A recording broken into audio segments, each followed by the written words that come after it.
Welcome back, Trash Talkers, to another episode of Trash Talk TV, where we deep dive into your favorite trashy reality TV shows. As always, I have my co-host Nash here with me to pick up where we left off on our discussion of the latest season of Sexy Beast, which you can find on Netflix.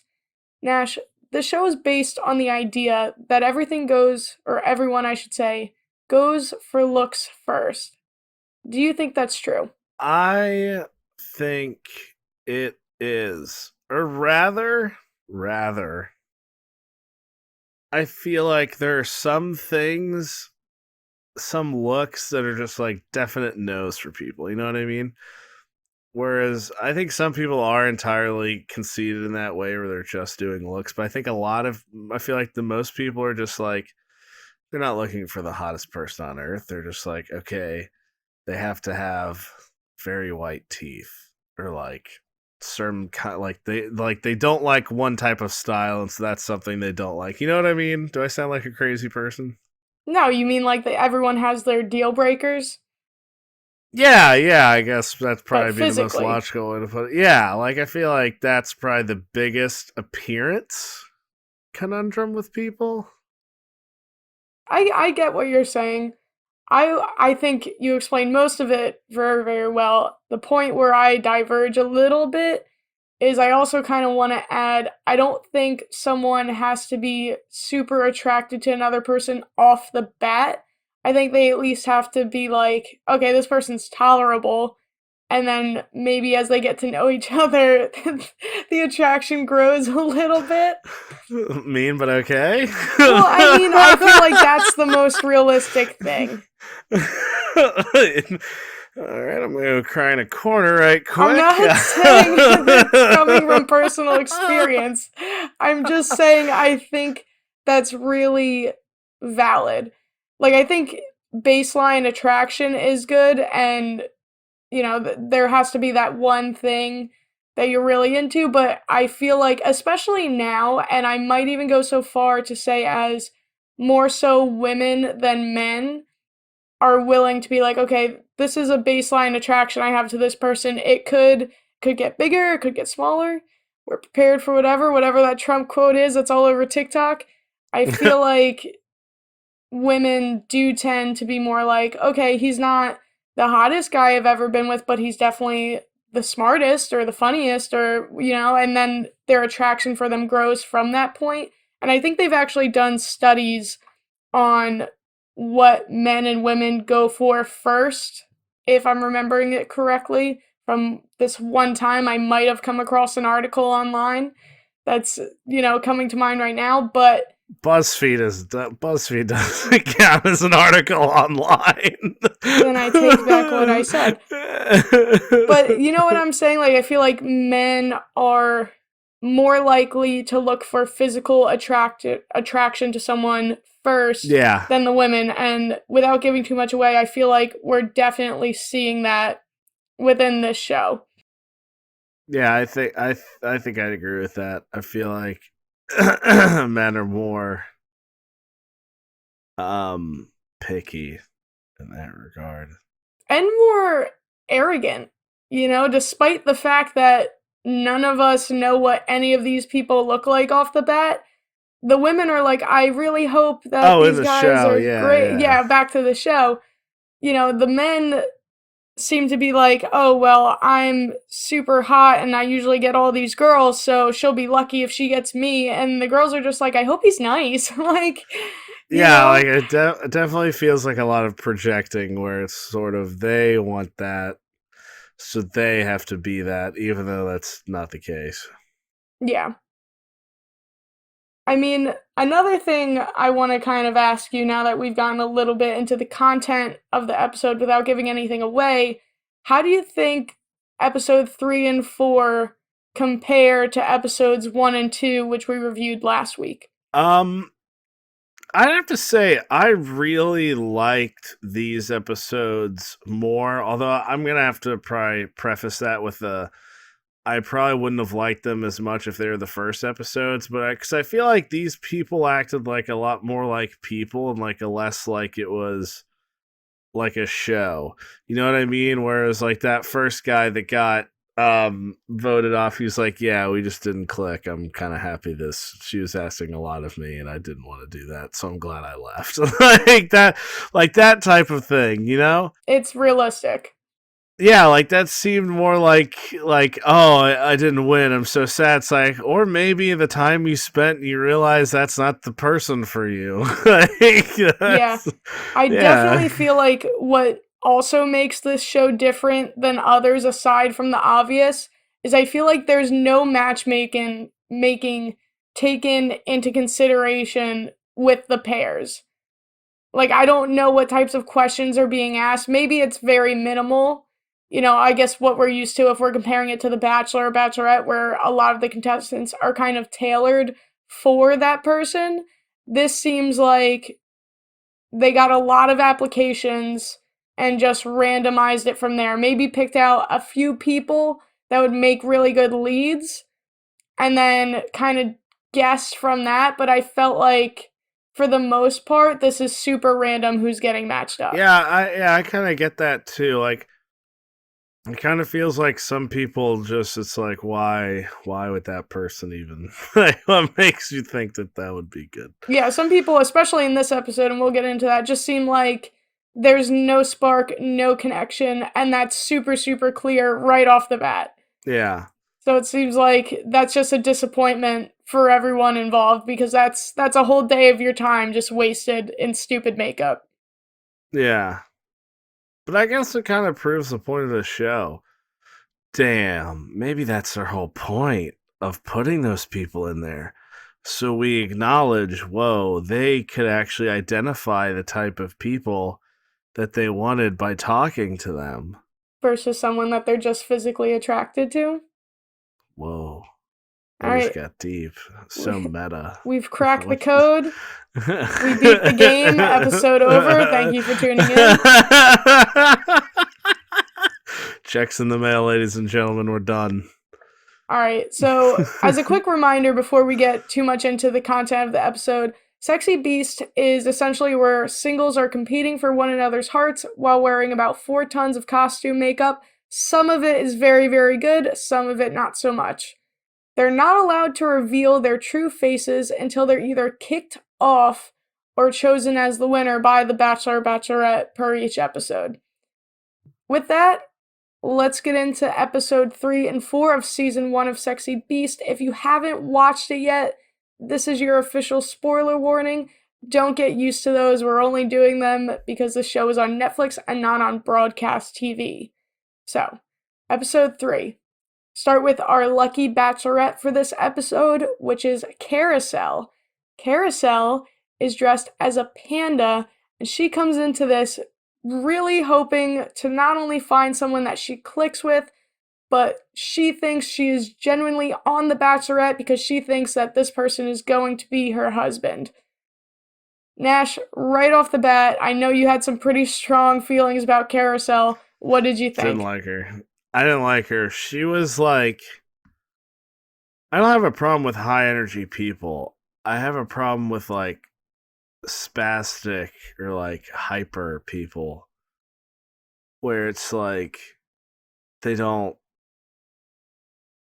stop their thoughts. That gets really annoying to me because sometimes you're like, all right, peace. Like, let some peace come over. And also, that guy made a good point when he was like, she said she was crazy. I'm not about that. That is true. She does. One of the guys asked her 3 adjectives to describe herself, and one of those was psychopathic. That's usually not one of the ones you'd want to go with, but she definitely... At least she's being honest. She was very honest. She was very upfront. Definitely to your point, a bit high energy. She is from Jersey. I am also from Jersey, and I am not high energy, if you can't tell from listening to my voice. But she's almost, I feel like, you know the kids who were like, Roar XD, like, I'm quirky and cute, pick me people in middle school? This is essentially who they grew up to be, which is fine. Each of their own. Yeah. It's a lot of personality for one person. Yeah, and that's just my thing. Because I I feel like I've had a lot of hyper. I can be really hyper at times. We're doing this at night, so I'm probably not as hyper. But definitely, like, I don't have anything against those people, but it's the people that can't sort of focus when they should be. I think like they don't have any focus at all. Like a lot of hyper people, you get them focused on something, and you can tell that they're really dedicated. They might, be twitchy a little bit, but you can tell that they're focused. I don't want to be mean to anybody. Sorry. Yeah, we're not meaning to dig into Carousel because I definitely think Yeah. her personality is great for a show like this. Especially last episode. Last episode, other than the fact of what it was kind of dull, to say the least. It was very everyday average people that you probably work with, personality types, Yeah. And so to go from that to someone who right off the bat is like, I'm gonna find my husband and we're gonna get married, and it's like that's like the first 2 minutes she's on the screen. So it's a Yeah. big jump in personality type. But I wanna get into the guys a little bit now so we can get a sense for them as well. So we start off with Ethan, our marine biologist from Texas, who was dressed like the Tin Man. Honestly, not too bad. They tend to do the guys pretty well, and then the girls come in and someone always gets screwed. So then we also have Tyler, who is a model from LA. So again, with the model as a career type and then being very open about it. At first, I couldn't tell if he was an alien or a dinosaur, but we settled in on alien. For anyone who went to New York City in the early 2000s, this is super, super niche. But there was a restaurant called like Mars 3000, if I'm remembering correctly, and it was a themed restaurant. It was space themed, and they had mascots. He basically looked like that. For the 5 people that are gonna know what I'm talking about. If not, look it up. Things like that aren't really in the city anymore, but it was a good time for that weird span of time in the early 2000s. This guy was also, for saying he was a model in LA, he also said he was very insecure about how he looked, which I thought was odd. But you also don't see any of that energy in the dates. He looked like one of those guys from Mars Attacks. I don't know what that is. What I mean? No. You don't. Okay, let me see. We're painting a lot of different pictures for our listeners right now. He looks like a guy from Mars Attacks without a helmet on. That's just okay. What were you saying? I got us off topic. What are we doing? I was discussing how in his little intro video, he said he was very insecure about how he looked. But he's also a model from LA, which, Classic model. So, I personally... Well, no, 'cause I think that makes sense. Oh, sorry. No, I was just saying, I personally don't think he came off as insecure at all. He was actually extremely confident throughout his time in the episode. Well, I thought. Do you think that's because he was like totally hidden? It could be. Because he didn't have to worry about his looks right then and there? It's a very good point to bring up. It always reminds me how you see those people who wear, like, the mascot costumes doing all this outlandish thing. It's like, they can do that because there's no repercussions for their actions. Nobody knows that's them. They can look like a total idiot, and it doesn't matter. So, to your point, I feel like that's maybe a different direction that I took it in, but I get what you're saying. I didn't even think about it until you brought it up, but I feel like definitely if you're a model, or at least I feel like for a lot of models, being insecure about how you look is probably very present just because your life's kind of revolving around how you look, right? So it's not even like oh, I'm too fat, oh, I'm too skinny type deal. It's more of like oh gosh, I gotta cut. I can't do work for this week or something like that. You know what I mean? Yeah, that's a good point. But without spending too much time on Tyler, because we'll get into him more later, our last contestant for this episode is Josh, who's an engineer from Georgia, and he also says he's trying to find his wife and settle down. At least settle down, maybe not necessarily with the same enthusiasm that Carousel has, but he Yeah. seemed the most serious going into this out of all of the guys. So let's talk about the speed dates now that we've met our men. Obviously, we know Carousel has a really, really big personality. That continues throughout the dates. She's asking all the big questions, even ones that you might not ask on a first date. And the thing I liked about that, not necessarily everything she had to say, but the dates themselves had a lot more significant conversations than we saw in the first two episodes. And one of our critiques last week was how they were going into these and there was absolutely no substance. There was nothing there. You know, it's just very, very much a speed date, like one you get tricked into signing up for by your best friend who thinks you need to start dating again. So that was a bit refreshing to come into this episode and have someone who knows what they want and is going to ask to make sure that you're it or not. So I at least appreciated that. That sounded like somebody has forced you into speed dating before, Emily. That's No, what it sounds. I think I do terrible in speed dating, but I did do sorority recruitment, which the first day is pretty much the same thing. And it was absolutely as terrible as it sounded. Ended up working out for me in the end, however, not my style of getting to know people. Emily, stop kissing the recruits. Oh my god. Anyway, so first thing I noticed from these speed dates was we were getting very, very little from Ethan, our Tin Man. It seemed like, I don't know if it was that he was shy or that he was super put off by her personality, but right off the bat, you could tell there's nothing there. Oh, dang. You know what? No, I think I got that same feeling from him. Yeah, and again, we don't know enough about him from his 2-second intro video to know exactly what it is. And that's another thing about these shows that, depending on how you look at it, is either going to make them really exciting for you or really boring. Is you get so little and you learn so little about these people that it makes it very hard to know what's actually happening. You know, are they just being polite? Are they actually into the other person? Are they not feeling it? You really have no idea. And I guess from the standpoint of the contestants, you kind of won't have much more of an idea either, because like we've said, you know, these first dates are very much first dates, but I'm sure they only have X amount of time to them. So you probably get, you know, time for whatever questions you came up with to ask, see if there's a connection, and then you have to make a decision before even knowing what these people look like. Well, let me ask: would you enjoy this show more if it did center around more characters? Like maybe they don't release everyone's photo the second they leave, but it's like those people get different makeup for another set of dates. Like they are just kind of put into a pool for a different person. You know what I mean? Would you like that? Would you not like that? Would you want it fresh?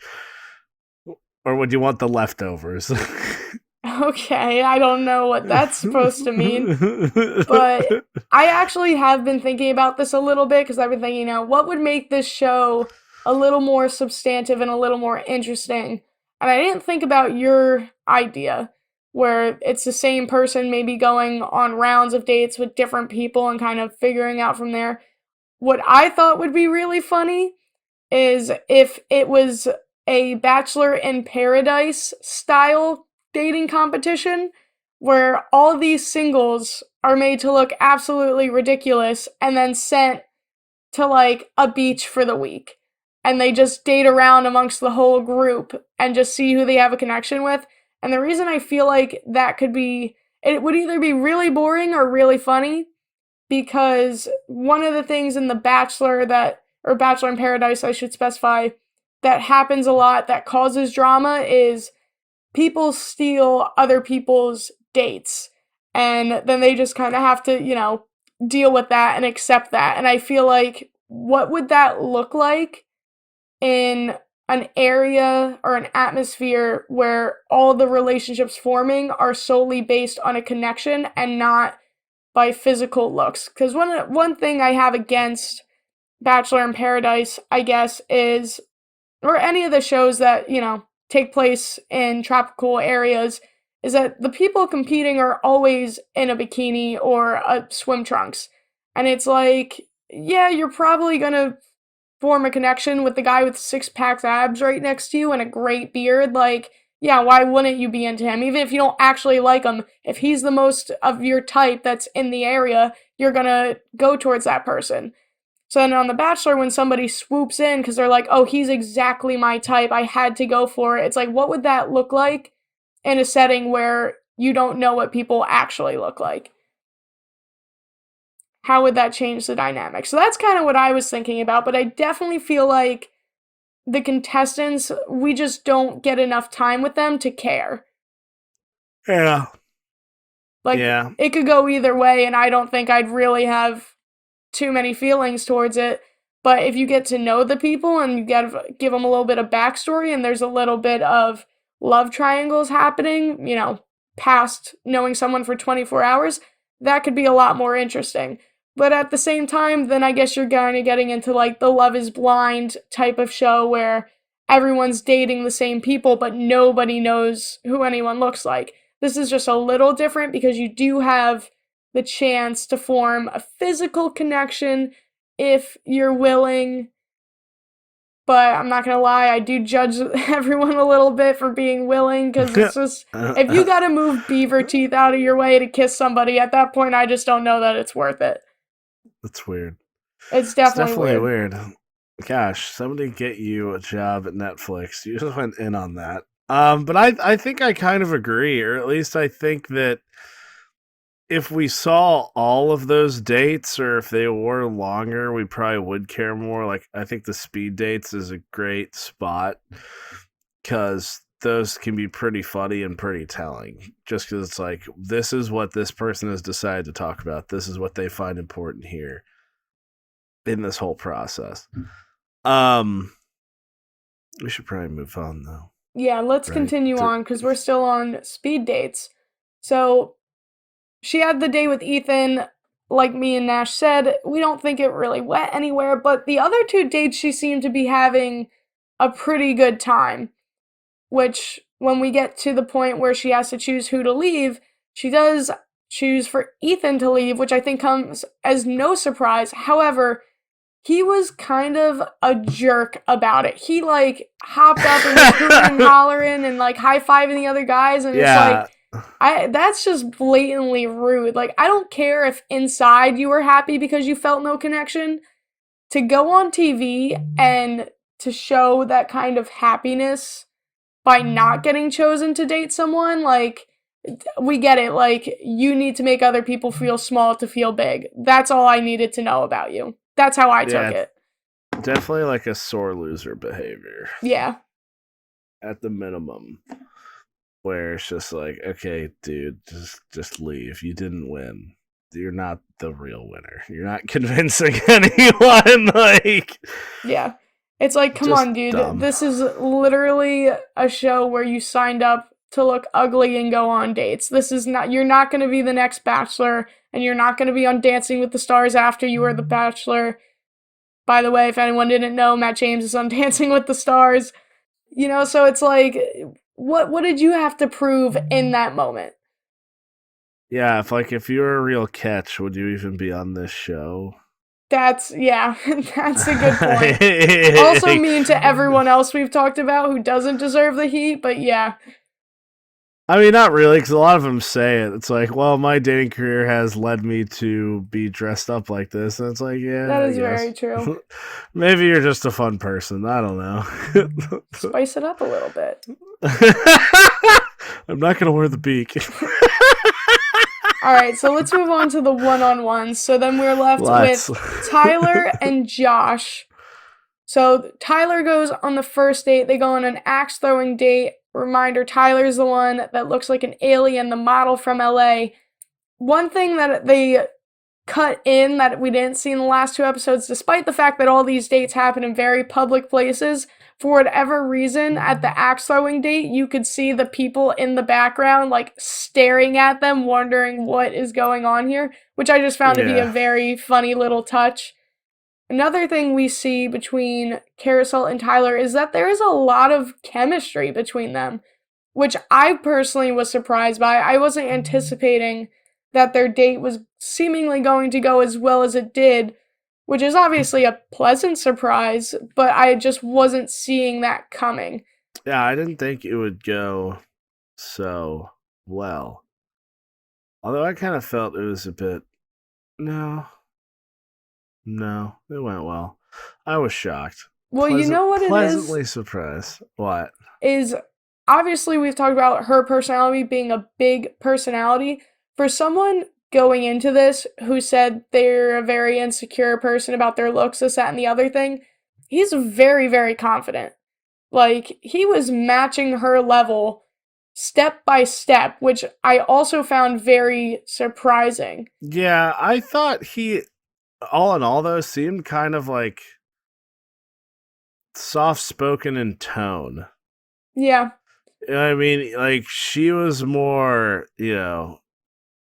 loud, I guess. This is the opposite. God, I feel like an idiot.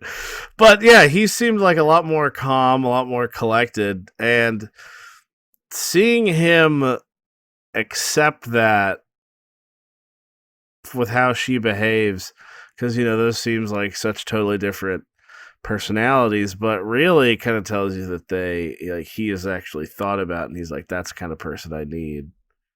Just because he's not bringing that energy, but he feels like that energy should be around, or maybe that's the energy he wants to have around him. But that's just not his type of energy. So, makes sense, kind of. Now that we've given some bit of context for that date, let's talk about Josh's date. Josh was the one that looked like a centaur, for anyone following along. They went to the zoo, which I feel like really interesting location to pick Weird. when you're both Like, dressed already as animals. Yeah, like that. Especially because, like, a lot of these dates do just seem kind of like normal stuff to do. But it's like, if you're dressed as an animal and you go to a zoo, like, that seems more like some other type of sketch comedy show or something. Yeah. What was that show that the guy from Lord of the Rings used to be on where he could see his dog and it was just a comedian dressed in a dog suit, but it looked like a dog to everyone else? Wilfred? Yes, Wilfred. Or Elijah Woods was on? Yes. Yeah. Exactly what I'm thinking about. This date had Wilfred vibes. That was a really funny part of this show. Because you forget that he's just like a dog a lot. But yeah, so that was what they did for the date, and going into their conversations and the substance of it, they were having still very upfront and real conversations, more than we've seen in any of the other episodes, but it definitely felt like, even though what they said they were both looking for at the beginning seemed to be each other, there wasn't that connection there like there was between Carousel and Tyler, which I personally was expecting them to have more of that instant connection, and they didn't. Mm-hmm.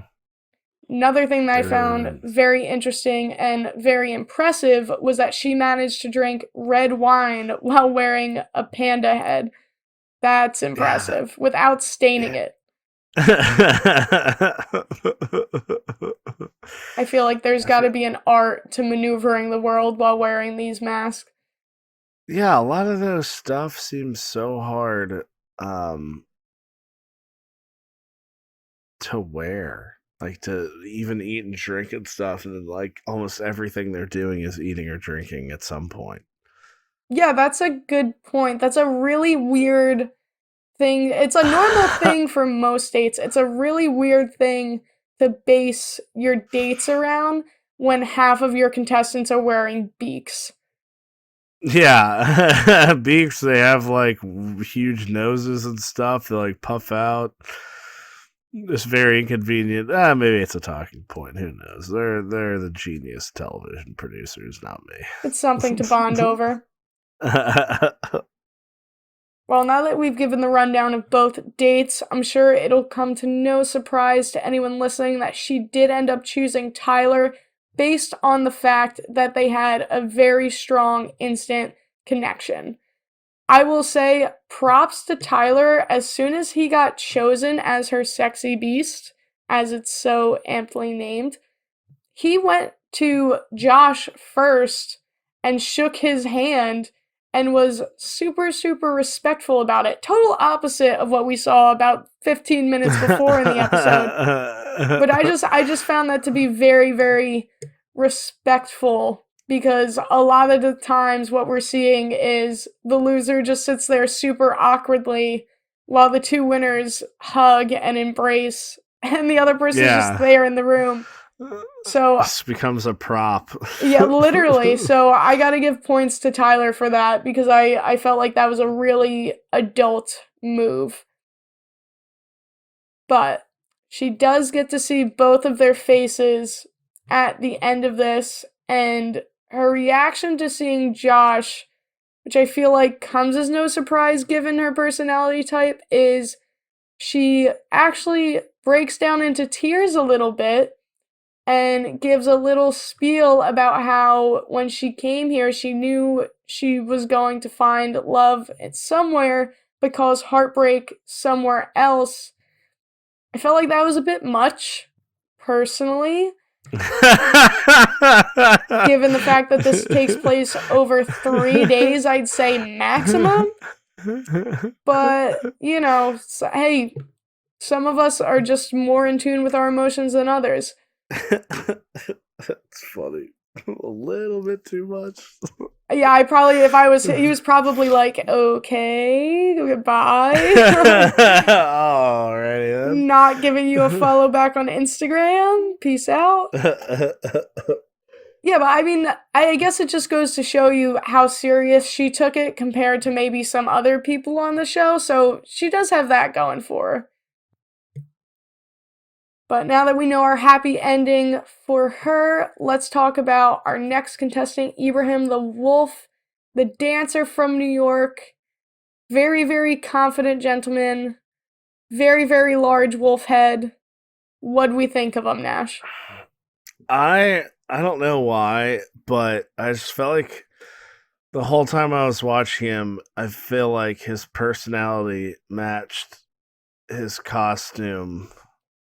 Oh, yeah. You know what I mean? Like, if I was watching, like, a Pixar movie, I'd be like, yeah, of course that's how that wolf is going to behave. What do you mean?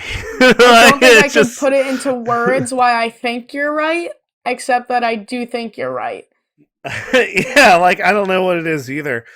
It's not like any really, he didn't, like, exemplify any, like, the wolf traits or anything. You just see other than the howling. He did do a lot of howling. Yeah. The howling was good, but it was just like kind of, I don't know, it was weird because I feel like definitely all the other people, like I definitely have a separation between, it's like, okay, they're just in this really ridiculous outfit, but him, I was like, why does his personality match the way he looks? Hey, so whoever his makeup artist was really took their assignment seriously. Unlike this other lady we'll mention in a minute. Oh, yeah. Alright, let's talk about the girls. I feel like these girls, as a group, more than any others, they all kind of were done a little dirty, but one of them, Carissa, literally made to look like an old hag. Like, the old hag in Snow White is prettier than how they made this poor girl look to go on these dates. So, yeah, and I think I'm just gonna say, I think that is funny how I feel like they do annihilate like almost at least one girl every time. Yeah, with the makeup. And I think the girls in general are done a lot worse off than the guys. You know, except for except for Carousel, because she was a panda. There's nothing wrong with that. I feel like that's a very likable animal. Very easy to just kind of not feel weird about it despite the circumstances. Yeah. But it's very hard to wonder if you have a connection with someone who looks like they just came up out of the ground. Same thing with the zombie. Same thing with the old hag. Because for both of them, it must have been the same makeup artist. Because the makeup, you know, as an aesthetic, a very good job because it's very convincing. It's just not Yeah. very pretty. I think the biggest thing about hers was it was sort of all centered around forcing her to have like that disgruntled disposition of like an old witch or whatever, you know. It was like where her like she had that whole fake bottom lip that was like just frowny face like the whole Yeah, time. Like I think that probably had, like the biggest effect on how she looked, because almost all the others it's sort of like neutral, or like an animal, which I think would be neutral too, honestly. It's where like it really has more to do with how their facial expression is rather than how the makeup is set up. that's a good She got point. That's done a good detail to point out. she got done dirty. She got done very dirty. But the other two didn't look too hot either. So we also had Bella, who initially I thought she was a squid. It turns out she was a dinosaur.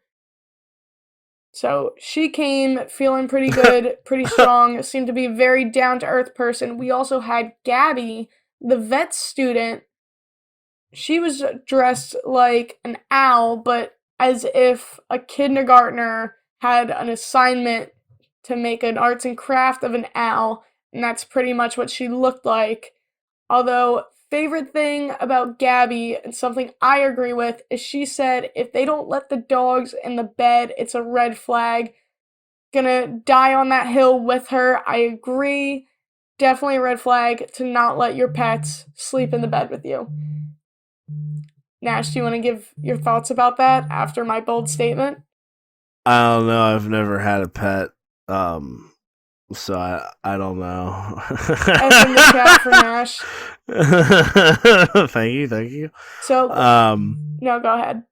I just gotta say, yeah, I hated her makeup, which is weird for me to say, out of context, but it's like context of the show.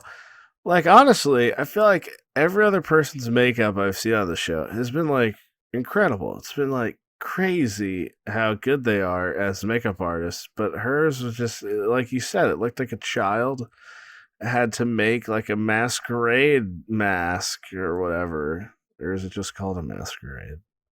Anyway, it's like a child had to make a bird mask, and that's what That's it what they looked came up like. with. Because it didn't like even cover her whole head. It No, didn't like cover up her hair. It was just like over her eyes. it looked like it was straight up feathers stuck to her face, and that was about it. Yeah, and that's really I don't know. Yeah, because I feel like, you know It's a what? weird complaint to You know make. what's bugging me now that we're talking about it? Is the point of this show is to not know what they look like.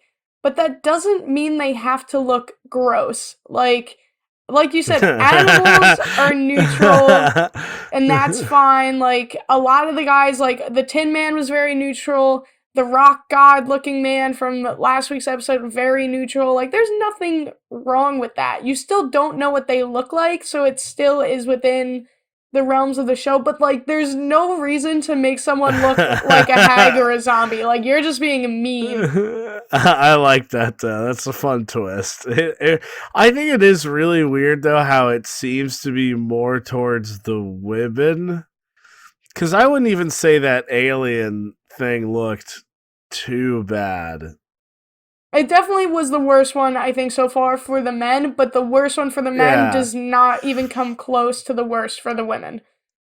Yeah, like that hag and that, and even Bella, like hers too, like it really is kind of neutral, but literally the way that whole her makeup was, you could not tell anything about her face at all. You could not tell where her cheeks were. You could not tell where her lips were. You could not tell where her chin was.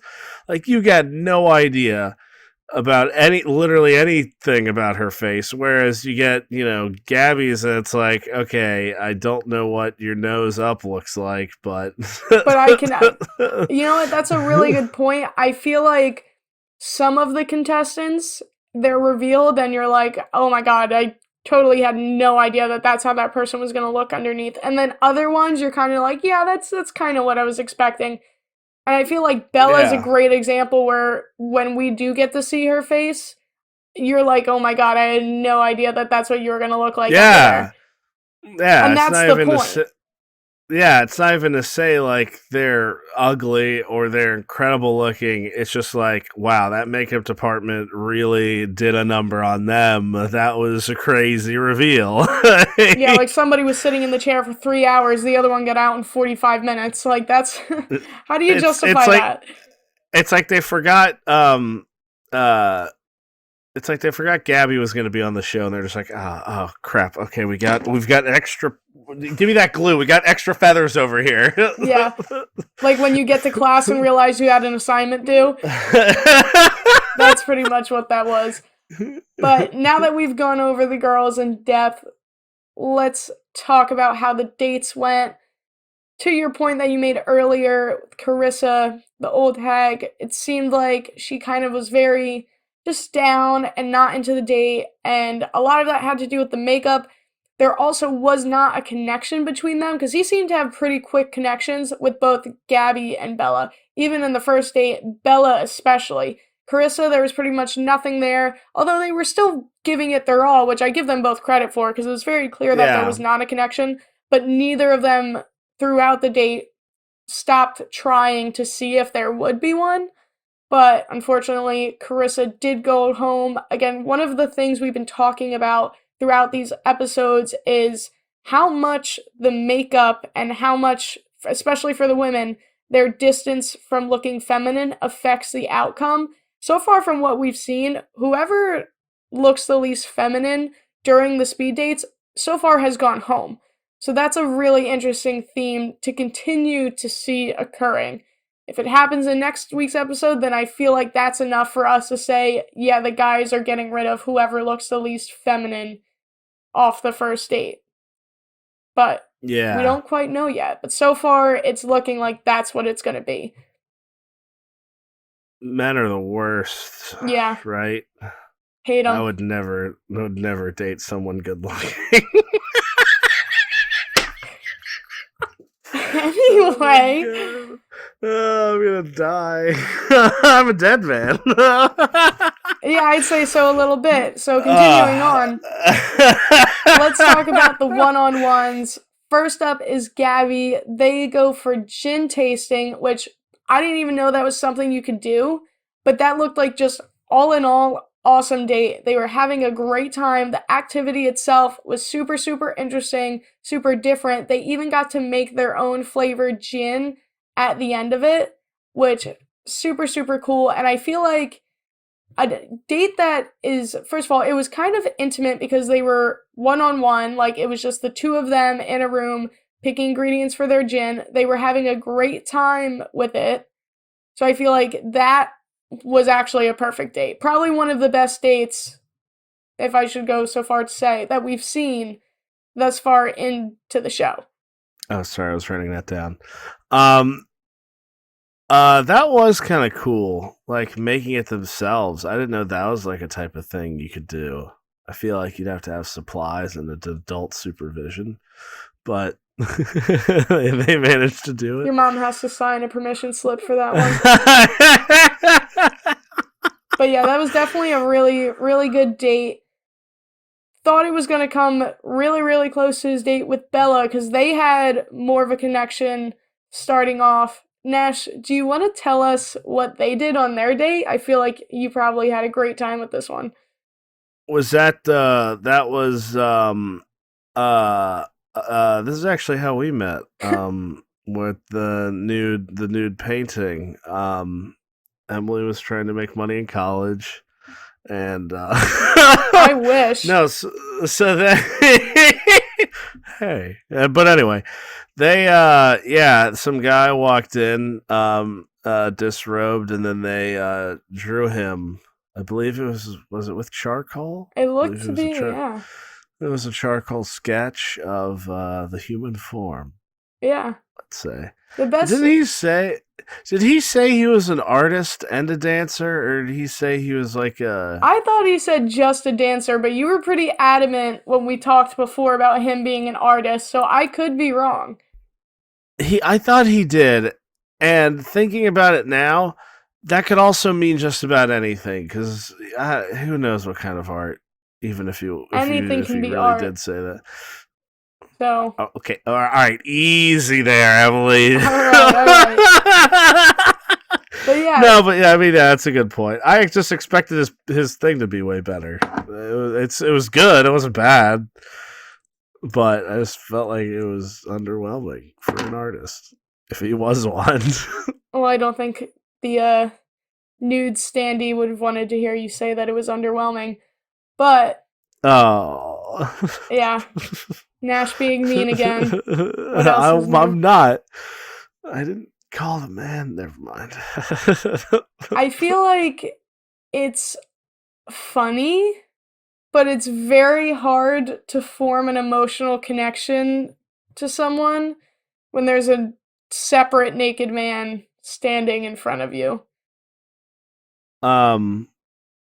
You think that'd be hard? Okay. I'm gonna think more closely about what I said. Yeah, sorry. I just feel like, first of all, they weren't even the only couple there doing it, and I feel like she was laughing uncontrollably, like a 12-year-old in health class. Yeah. Well, how do you not? Really bad. I feel like that's everyone's. It's like a panic response. Oh no. I would have been stone cold. That would be probably the one time in my life you do not like hear me laughing in any way. I feel like I couldn't handle a date like that, and I feel like I wouldn't even know what to draw because I'd be looking everywhere else in the room except at the naked person in front of me. I don't know that I can handle it. And I feel like if you get the proportions wrong, then you're just insulting. It's just, there's so many things to be anxious about during the course of that date. Or you just do like, you really just focus on the corner of the chair and you just Which is what they did. Yeah, well, no, see, because they drew like the whole chair, which is foolish because the painting is going to look weird because you're not, looking at everything. You know what I'm saying. Yeah. Whereas if you like zoom in and just do a super detailed, swoop of the chair, then you're cooking with fire. That is actually a very good idea. Look at you, or Nash. just like do like his toe or something. That'd Someone's be funny. been thinking about this a lot. So anyway, after this date, let's move on, please. I'm not embarrassed by the human form. After the nude portrait date, he does have to pick his sexy beast. I don't like that was in the same sentence. But he picked the model from the art date. He does end up choosing Gabby, which I felt like, given the way the dates went, wasn't surprising. However, it seemed like his connection with Bella from the first date was so strong. So I really had no idea where he was going to go with that one. But Nash, a question I have for you is, how much do you think what is done during these first dates, and this could be in the context of the show or just in general, those first initial dates where you're getting to know someone, how much does that impact what the relationship ends up being? So in this instance, we had a really, really cool date of gin tasting between Gabby and him. So despite not having the stronger connection before that, they had a great date, and then he ended up choosing her versus Bella. Really, really strong connection. Then they're faced with a naked man, and he doesn't choose her. Do you think that impacted it, or do you really think it was just the connections he had with each person? Well, because this is a bit of a double-edged sword here, because I think the sort of normal dates, right, the kind of like typical everyday stuff, those are important just because, I mean, that's exactly what they are. They're typical everyday. So it's like, if you can't even make it through those interactions, well, then it's not going to be a very good relationship, is it? Because it's just going to be your average every day. Right? If you can't make it through those moments, you're not going to have a good time in general. But also, those big moments, like with somebody having to draw somebody naked, those are very revealing to your types of people. Mm-hmm. You know what I mean? Because like she really couldn't control herself, and that was a little serious. So it's kind of like if somebody did that, I wouldn't make the total like outright judgment of their entire character, but it's like it definitely shows you that it's like you really can't like take this seriously for like 5 minutes. Yeah. Like you really just can't like focus on something else. You know what I mean? Like it's a bit of a scale of maturity. So I don't know, because I think they both have their merits to it. I think I like how most of them go. Like I like the speed dating thing because that highlights what's most important to you right then and there. And that's tough to do. Mm-hmm. That's hard to do. And what you select tells a lot about you as a person, not just the answers that you get. So I think that one's good. I feel like a lot of the dates should be more on the intensive side. Not like super intense, but definitely put you in a circumstance that might be outside the norm. Because that's a good barrier. Like the speed dating is kind of the norm, so you get something a bit more out of the norm. Okay. That's That's my TED Talk. Very thoughtful answer, Nash. One thing I will say about him choosing Gabby, and again, we don't really know enough about any of these people to know for sure, but one thing that it is the first time this has kind of happened, where after she's chosen, she says she kind of just gets friend vibes from him. She's up for another date, but she feels like it's going to end in friendship. And no one's been that upfront about that. Despite us thinking it might end that way, she's kind of the only person who's said it so far. So it'd be really interesting to know what happened after the cameras turned off for these two. But we don't have those answers. Maybe season 2, folks. Maybe season 2. But until then, Trash Talkers, that brings us to the end of another episode of Trash Talk TV. If you like what we're doing here, please be sure to support us on both Instagram and YouTube at Trash Talk TV Podcast. Feel free to DM us or leave a comment to let us know that you like what we're doing and you like what we're talking about so far. Until then, that's a wrap.